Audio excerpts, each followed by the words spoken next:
Buenos días. El título de esta exposición, Pensando en clave procesal constitucional. Título sugerente, pero que es necesario explicarlo. Es casi la explicación de una historia de mi vida y mi acercamiento a esta ciencia que me cautivó desde el primer día. Pero fue más por curiosidad que por inteligencia. Más los hechos en mi historia personal se fueron dando como para que cada día tuviera oportunidad de conocer a los grandes maestros que iniciaron esta disciplina y en las cuales mi origen en el derecho procesal fueron cambiando la perspectiva de aquellos que lo miraban solo desde el derecho constitucional. Comencemos entonces un poco esta historia. Cuando era muy joven lo conocí a Mauro Capelletti, pero no lo conocí en un ámbito académico, fui su chofer. En realidad, él venía a la Argentina en 1981, como les dije, a un congreso de derecho procesal que se hacía en mi ciudad, la ciudad de La Plata, capital de la provincia de Buenos Aires de Argentina. Se hacía allí un congreso donde el gran tema de aquel entonces era la tutela procesal de los intereses difusos. Aquella idea tradicional que venía desde el derecho procesal clásico de que el proceso resuelve cosas para los sujetos individuales y conocidos, planteaba ahora una protección diferente, que era conocer la protección de los derechos sin necesidad de individualizar a los sujetos alcanzados por este beneficio. Y así fue que llega Capelletti a Ezeiza, es el aeropuerto de Argentina, lo retiro, lo voy a buscar, él venía con su esposa, en el trayecto pasando por Buenos Aires, la ciudad de La Plata queda a 60 kilómetros desde el aeropuerto hasta la ciudad, pasamos a retirar a otro gran maestro de Argentina, que era Germán Vidar Campos. Los dos hablaban muy bien, Mauro Capelletti entendía y hablaba un italiano mezclado con español, pero que se lo entendía perfectamente, y hablaban sobre el impacto del control de constitucionalidad europeo, que había cambiado la dinámica de actuación entre jueces y tribunales constitucionales. Y entre ellos hablaban de esta influencia de la Constitución en el proceso y el impacto reflejo del proceso y la Constitución, y entre ellos surgió una palabra que me quedó grabada. Deberíamos tener una ciencia que analice el derecho procesal constitucional. No sé si será ese nombre, porque ya hay algunos que lo habían dicho, decía Capelletti, refiriéndose a Héctor Fix Amudio, que ya había tenido algunos escritos hablando del derecho procesal constitucional y del derecho constitucional procesal, y Vidar Campos, que también tenía un vínculo muy estrecho con estos grandes maestros mexicanos, hablaba de temas procesales que se habían constitucionalizado.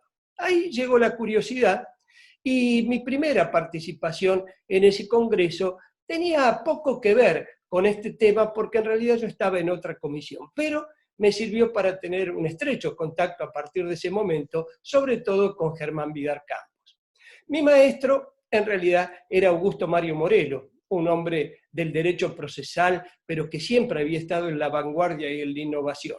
Justamente con él habíamos estudiado los temas del derecho, de las vinculaciones entre el proceso y la Constitución, y me había sugerido diferenciar lo que era la jurisdicción constitucional europea, un modelo casi de carácter político, a lo que era la justicia constitucional americana, donde casi todos habían seguido o la Constitución de Cádiz de 1812, o como el caso de Argentina, la Constitución americana también de fines del siglo XVIII. La cuestión fue que ese fue el inicio de esta vinculación académica. Pasó el tiempo y se hace en Argentina, en la Universidad de Belgrano, un primer encuentro de derecho procesal constitucional. Lo organizaba otro grande de esta ciencia, como es, Néstor Pedro Sagüés, y me dirigí allí con una ponencia que había traído muchas discusiones. Seguía siendo un joven impulsivo, casi reflexivo, porque mi ponencia era que entre los contenidos del derecho procesal constitucional debíamos hablar del debido proceso. Y eso generó alguna perturbación, o por lo menos diferencias que se habían puesto en una sintonía contraria. No, decían, En el derecho procesal constitucional, lo que se debe estudiar es el control de constitucionalidad, los órganos que lo desarrollan, las formas que tienen y las posibilidades y efectos que tiene una sentencia que va a dar un modelo distinto a la eficacia normativa de la Constitución, poniendo en tela de discusión si el juez podía ser legislador. Ese era el gran tema, pero al mismo tiempo los procesos constitucionales que estaban alineados en las constituciones habían que darle una explicación, pero una explicación de contenido más que de técnica. Yo decía, debido proceso, no puede haber debidos procesos en cada lugar de nuestro continente. El debido proceso es un principio o es una garantía, y es allí donde vamos a tener que analizarlo. Y esto es un poco el cierre de esta exposición. La cuestión fue que también en este devenir de la vida me da la oportunidad de poder hacer estudios al lado de Vicente Gimeno Sendra. Vicente Gimeno Sendra ya era, por aquel entonces, en el tiempo que estoy hablando, ya era miembro del Tribunal Constitucional Español, pero era un gran constitucionalista. Yo diría mejor, era un gran procesalista que había escrito los primeros libros sobre relaciones entre el proceso y la Constitución. Constitución y Proceso fue uno de esos libros que devoré como si fuera una novela y empecé a entender algunas diferencias que son importantes a la hora de ver, comparando lo que hace Argentina, lo que hace toda América y lo que hace Europa. Uno en Europa podría decir, no hay poder, no hay clásica división de poderes, hay un poder concentrado en el pueblo que administra funciones para que los demás puedan ejercer la legislación, la administración, la actividad del ejercicio judicial, pero también hay órganos de control como el Defensor del Pueblo, el Tribunal Constitucional, los tribunales de orden de control administrativo, el Tribunal de Cuentas, en fin. Lo que se veía ahí, que la clásica tripartición de poderes, ejecutivo, judicial y legislativo, no estaba tan claro. O por lo menos todos mostraban que era una forma diferente a la que teníamos en América Latina.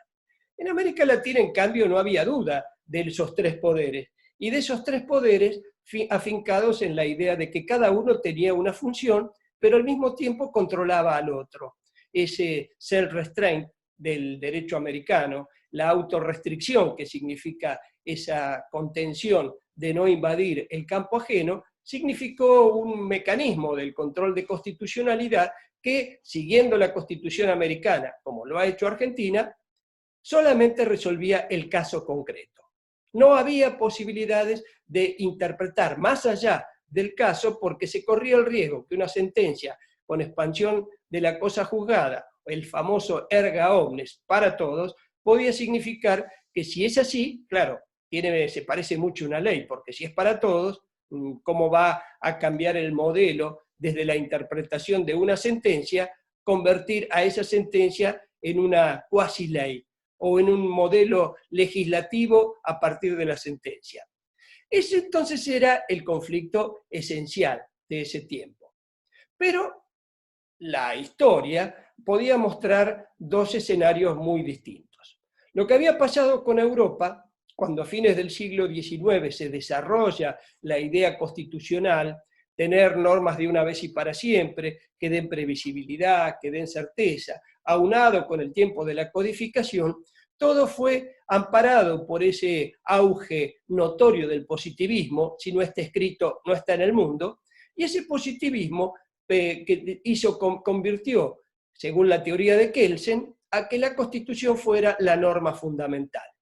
La famosa pirámide kelseniana daba que la norma fundamental debía ser, así como en la Revolución Francesa el juez era la boca de la ley, los tribunales constitucionales que crea Kelsen a partir de 1919, Checoslovaquia, 1920, Austria, empiezan a decir los tribunales constitucionales son la boca de la Constitución.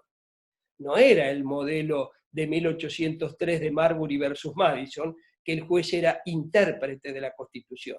Acá la veda era inmediata. No, el juez tiene que aplicar la Constitución. Ella no se puede equivocar. Ella está pensada de una vez y para siempre. Ella tiene normas que están dadas bajo el amparo del cobijo social y la aceptación social de la misma. Es la organización del Estado que se rige por el principio de la soberanía. Y eso era intocable. Famosa fue la polémica entre Kelsen y Schmitt, Carl Schmitt, el ideólogo del nazismo, pero gran constitucionalista, que planteaban quién era el mejor defensor de la Constitución. Y el mejor defensor, decía Kelsen, es el Tribunal Constitucional, porque son expertos, son políticos, tienen una duración periódica en el cargo, nadie los va a poder sacar por cuestiones que no sean de la renovación justamente periódica, mientras que por el otro lado en América decía no, los jueces son los que interpretan la Constitución y le ponen el sentido y actualidad con aquel concepto que empezó a tomar cuerpo que se llamaba la Constitución viviente. Constitución viviente hoy significaría, ¿cómo es posible que nosotros los americanos tengamos constituciones de 200 años y todavía estén vigentes? Eso es. La Constitución vive y se desarrolla al conjuro y el crecimiento de la sociedad. Lo que ocurrió fue que cuando uno mira el espejo europeo, había pasado algo importantísimo. Tenían constituciones, tenían leyes, tenían los códigos que daban certeza y seguridad, pero tuvieron dos conflagraciones mundiales que no les sirvieron para nada para tutelarse o para protegerse. Avasallaron derechos como la propiedad, la seguridad ciudadana, la salud, el desarrollo progresivo, todo eso la Constitución no lo pudo preservar. Terminó la Segunda Guerra Mundial y creo que el mundo empezó a pensar, ¿es bueno el principio de la soberanía? Si el Estado no se pudo proteger por sí mismo bajo ese dogma de que nosotros nos protegemos a sí mismos dándole respeto y derechos y garantías a nuestros ciudadanos. Y luego, cuando terminó la Primera Guerra Mundial, dijeron, no, miren, esto nos sirvió, vamos a asociarnos entre todos. Y en 1919 se crea la Sociedad de las Naciones, pero duró muy poco este fenómeno, lo que al triste la alegría, suelo decir. Y así ocurrió que cayó la Segunda Guerra Mundial y al finalizarla, 1945, sucede el mismo fenómeno, el mismo replanteo. ¿Cuál es el significado actual de la Constitución? ¿Es la soberanía? Si la soberanía quedó avasallada. Y entonces un pensamiento mundial, Karel Vasa fue quizás el más importante ideólogo de esta filosofía, fue, en lugar de proteger a los estados y a sus ciudadanos, ¿por qué no protegemos al hombre? Al hombre con esta identidad que tiene en el famoso derecho humano. Los derechos son de las personas humanas y empezaron a darse toda una categoría de normas individuales, progresando hacia las colectivas, ingresan los derechos económicos, sociales, culturales, mucho tiempo después los ambientales, y todo eso dio un panorama y una fuente normativa que ya no quedaba en la soledad de la soberanía del Código, de la Constitución, del derecho interno. Empezó el tiempo de los derechos humanos. Y con el tiempo de los derechos humanos fue un impacto muy notorio en los derechos internos. Ya estamos en los años 60, 70, hasta el 80, te diría, de los fines del siglo XX, cuando uno empieza a analizar el impacto que habían tenido en los derechos humanos en el derecho interno. Y la polémica era importante. Algunos decían, son derechos programáticos, es un programa de acción que cada Estado debe desarrollar.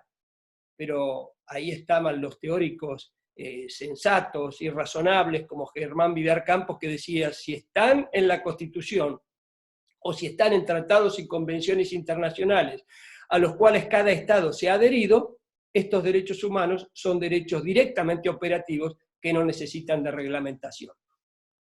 Y así fue como, promediando los años 80, en Argentina hubo un caso muy importante donde se trató de observar en un caso de invasión a la intimidad y luego en otro sobre el derecho, libertad religiosa, cómo el Pacto de San José de Costa Rica, la Convención Americana sobre Derechos Humanos, entraba en el derecho interno sin necesidad de que hubiera una norma expresa que lo acogiera. Fueron los primeros casos jurisprudenciales. Pero ahí empieza un tiempo. Primero había sido esto discutible. había sido el tiempo del análisis de si los derechos humanos entran en la Constitución como programas a desarrollar o eran directamente operativos. ¿Qué le había ocurrido a Latinoamérica en todo este tiempo? Y asolados por las dictaduras militares. Habíamos tenido gobiernos que habían despojado la vigencia constitucional para regirnos con actas institucionales, reglamentos provisorios o la ley del más fuerte. Así fue que una línea trazada prácticamente desde México hacia abajo, toda la América Latina sufrió lo que ocurrió constitucionalmente a partir de los gobiernos militares. Cuando comienza la década del 80, se vuelve a las democracias, casi todo el primer impacto reflejo de las nuevas democracias fue protejamos la Constitución, hagamos leyes de defensa de la democracia, protejamos más efectivamente al hombre y volvamos a los derechos humanos, o más que volver, acojámosla, ingresémoslo al ordenamiento jurídico como la mejor manera de protegernos a nosotros mismos. Por ese entonces empiezan las grandes constituciones. 1991, Colombia, 1994, Argentina, 1988, Brasil, en fin, toda Latinoamérica reforma sus constituciones. Y yo diría que ahí comienza el desarrollo progresivo del derecho procesal constitucional.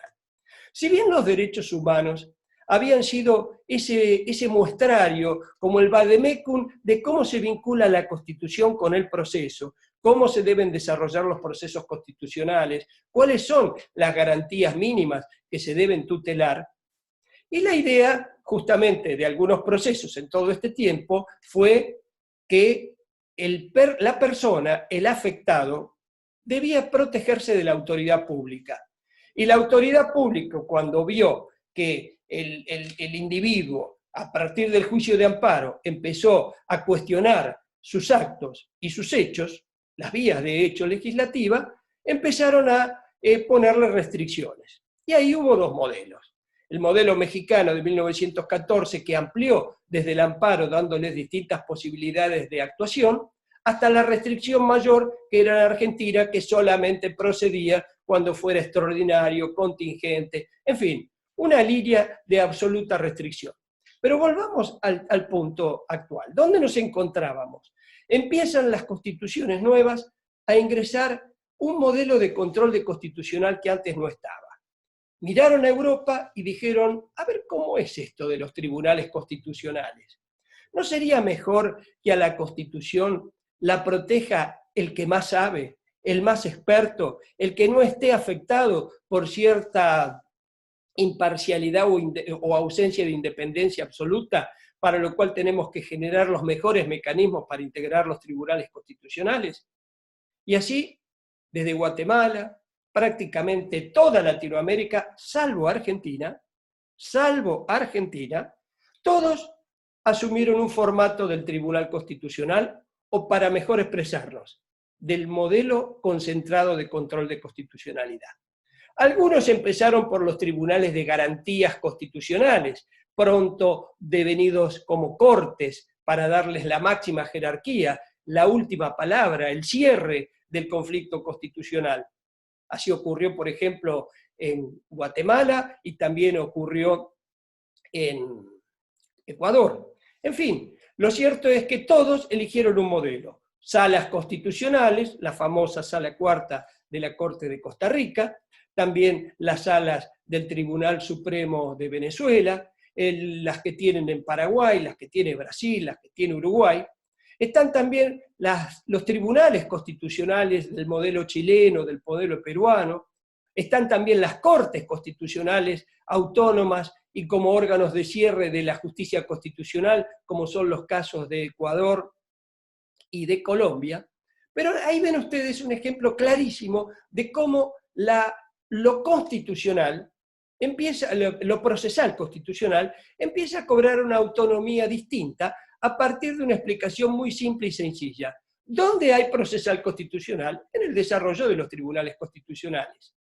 Claro, entonces la explicación siguiente sería, y en los países que tenemos el modelo dual compartido, en el sentido de que el control difuso de la constitucionalidad se comparte en el órgano de cierre con la palabra final de un tribunal concentrado, modelo mexicano, modelo brasilero, modelo uruguayo.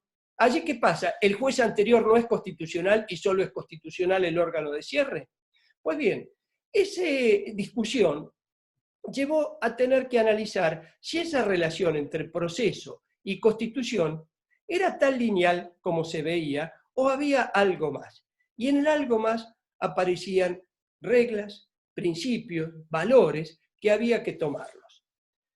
Ahí es cuando tuve oportunidad, año 1993, de venir a México, de estar en el Instituto de Investigaciones Jurídicas de la UNAM, en tiempos cuando mi tutor, mi guía, mi compañero prácticamente de despacho, porque estábamos uno al lado del otro, era Héctor Fixamudio.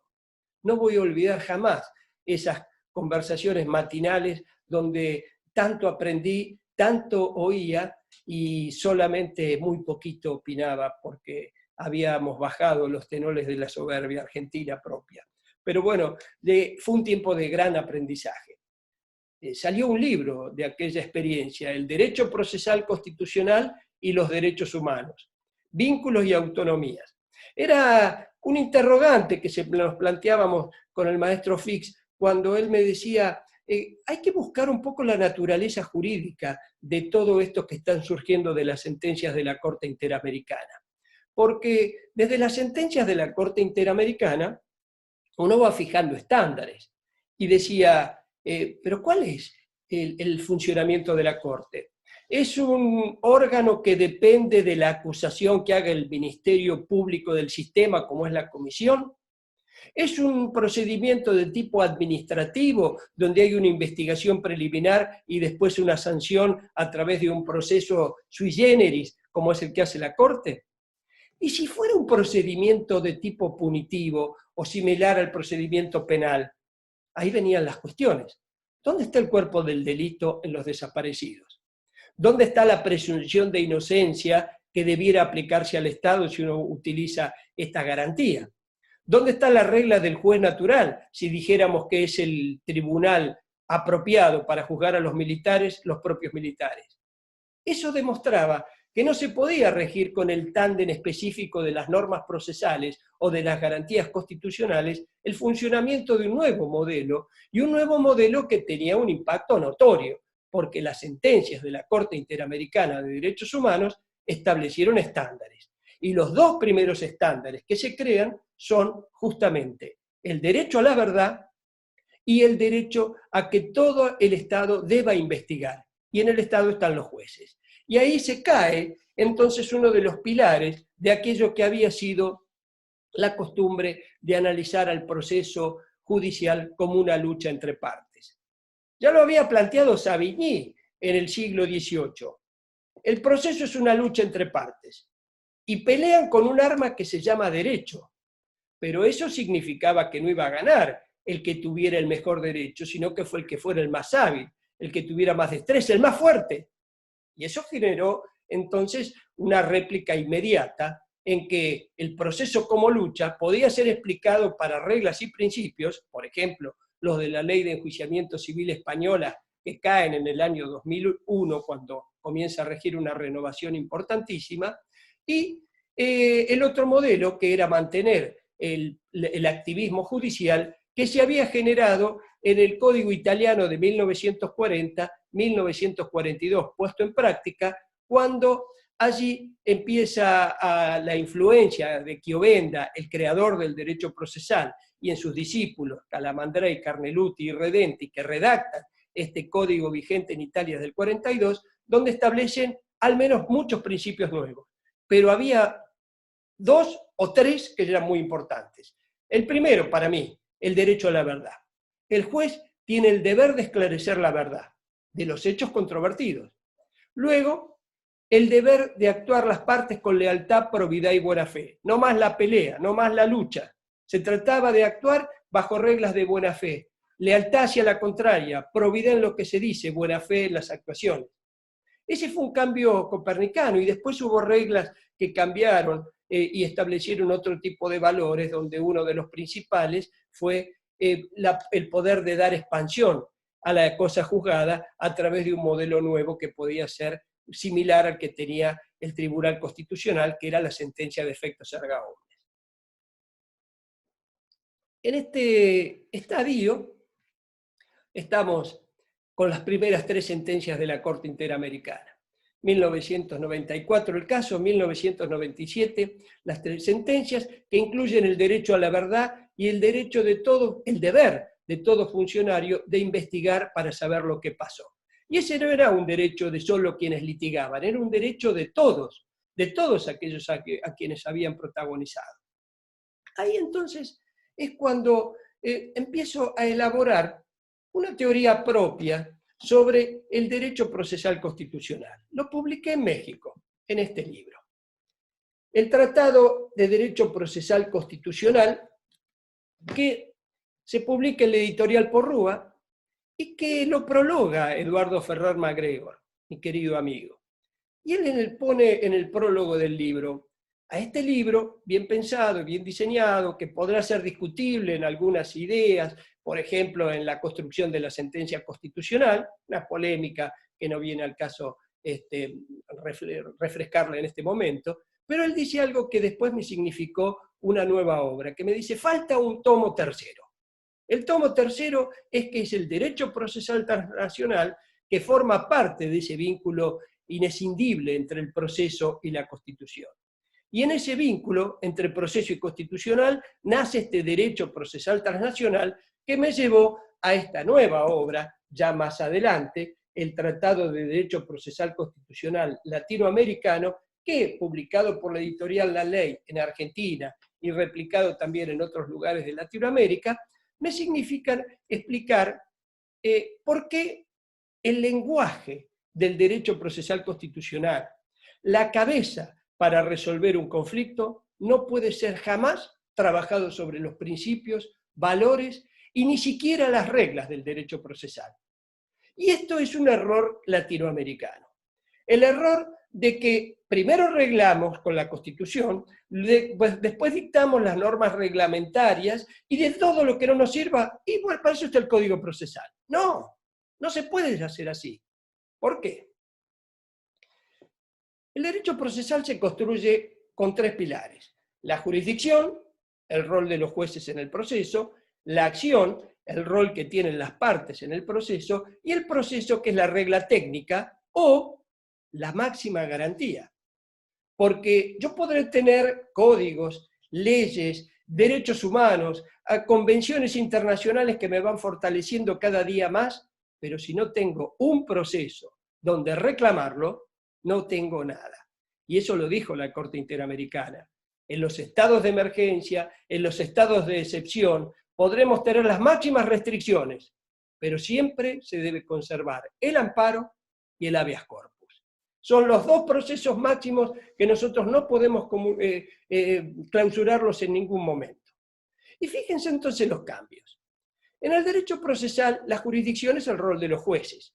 El juez debe ser independiente e imparcial. El juez debe estar tomando partido en la hora de decidir. Y por eso el garantismo procesal dice que el proceso es una lucha. Tengo la demanda, la contestación, en la etapa probatoria es la lucha por excelencia, pero cuando termino de luchar, quiero que alguien me diga quién ganó y quién perdió, quién venció y quién es derrotado. Y ahí es cuando lo estoy llamando al juez. El juez fugitivo de la realidad anterior, el juez que conoce a las partes recién al tiempo de dictar sentencia, y es un modelo que realmente conspira con esta idea de que toda persona tiene derecho de acceso a la justicia, y el acceso a la justicia también es conocer al juez que va a decidir sobre sus derechos. Pareciera algo de ignorante absoluto pensar que alguien que va a resolver mi destino, si me quiero divorciar, tendré un nuevo estado; si me quiero hacer un contrato importante para mi desarrollo económico, ese también es una parte del destino de mi vida, y lo dicta alguien al que nunca conocí. Por eso es que Chiovenda, cuando hablaba de la oralidad, no la hablaba en el sentido de que en vez de escribir, hablemos. No, lo hablaba en el sentido de la inmediación, de un juez que sea protagonista de ese conflicto. Pero bueno, estamos en otro tema. El tema es que hoy en día la función del juez ha acompañado al movimiento de la constitucionalización de muchos derechos. Por ejemplo, familia, por ejemplo, derechos de la mujer, derechos del ambiente, el derecho de la salud, el desarrollo progresivo, el derecho a la vivienda, el derecho a la ecología, vivir en un ambiente sano y ecológicamente equilibrado, y miles de etcéteras más.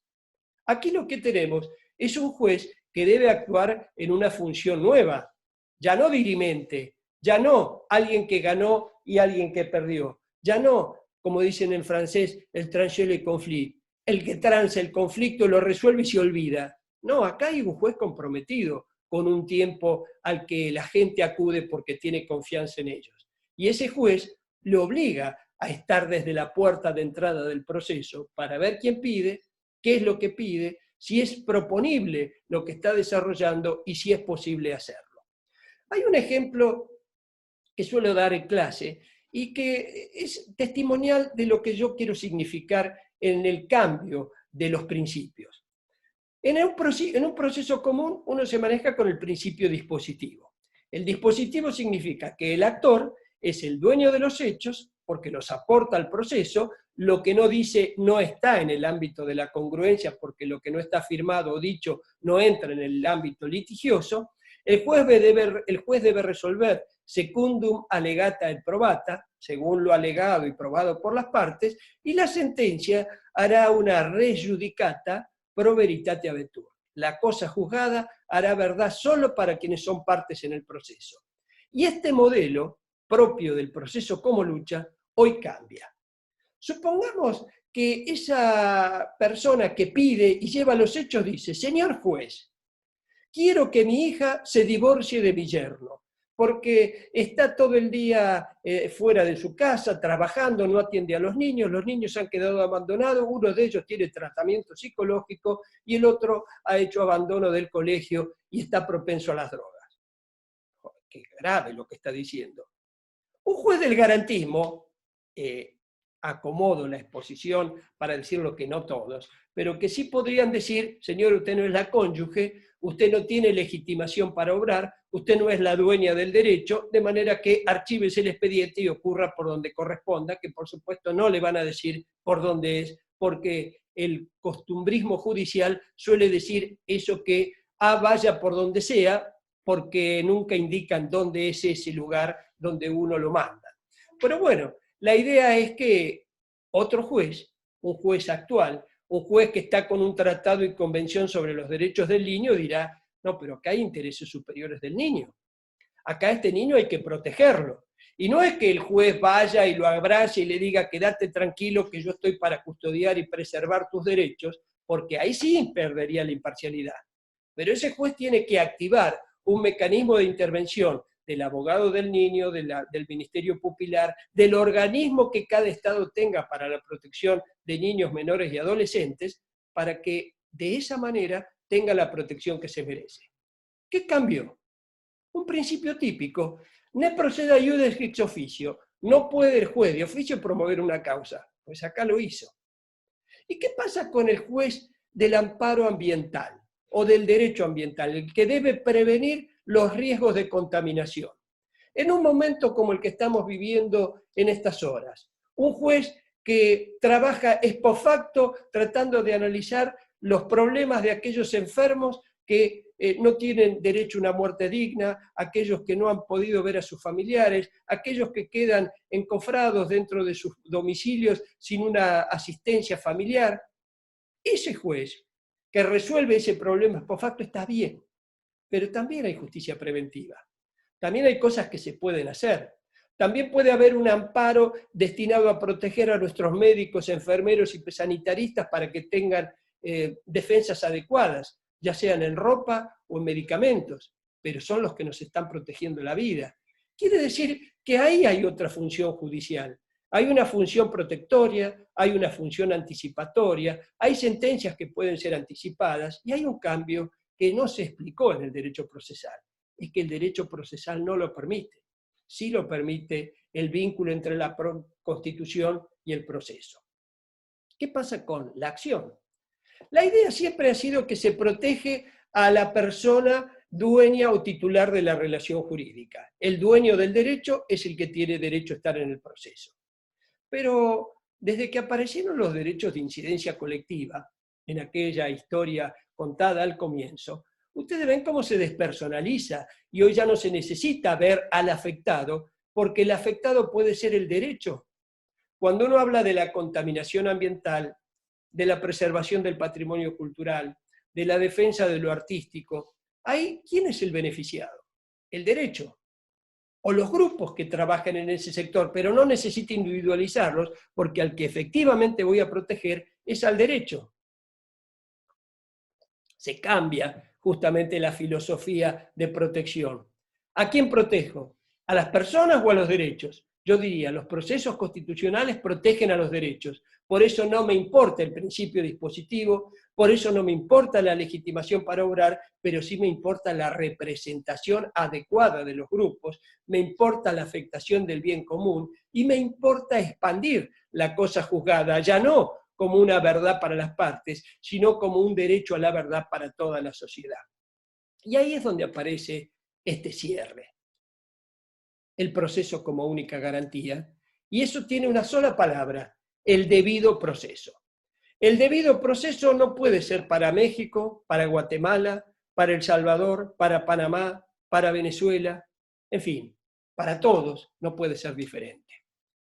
El legislador nunca se ha animado a decir qué es el debido proceso. A veces lo ha explicado a partir de sus carencias. No es debido proceso el que no permite el derecho de alegar. No es debido proceso el que considere inadecuadamente el arsenal probatorio. No es debido proceso el que resuelve una cosa no pedida por las partes. Pero ese principio de congruencia no va con la relación entre proceso y constitución.